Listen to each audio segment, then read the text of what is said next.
న్యాయాన్ని అన్యాయంగా, అన్యాయాన్ని న్యాయంగా మరి ప్రకటించేటువంటి న్యాయాధిపతి ఈ న్యాయాధిపతి దగ్గర కంట డబ్బులు లేవు,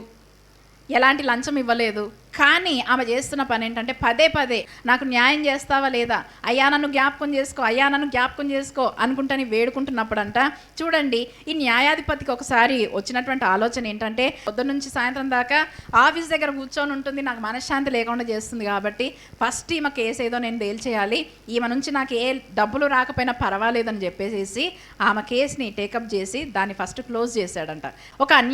అన్యాయస్తుడైనటువంటి న్యాయాధిపతి పదే పదే ఒక బీద విధవరాలు వెళ్ళి నాకు నా ప్రతివాదికి న్యాయము తీర్చమని పదే పదే వేడుకుంటున్నప్పుడు, మరి తనకి న్యాయము తీర్చినప్పుడు విశ్వాసముతో వచ్చింది కనాను స్త్రీ, నీవు చెయ్యగలవు, నా బిడ్డను స్వస్థపరచగలవు, నీ ద్వారానే అది సాధ్యము, నీవు తప్ప నాకు వేరొక దిక్కు లేదు ప్రభువా, నువ్వు నన్ను కాదనొద్దు, నన్ను విడిచిపెట్టొద్దు, నన్ను త్రోసివేయొద్దు, నన్ను కనికరించు, నా బిడ్డ విషయంలో నువ్వు కార్యం చేయమని పదే పదే విజ్ఞాపన చేసి మరి తన బిడ్డ విషయంలో గొప్ప విడుదలను పొందుకొని ఎంతో సంతోషముతో ప్రభువునందు ఆనందించినటువంటి తల్లిగా ఈ కనాను తల్లి మనకి ఇక్కడ కనబడుతుంది.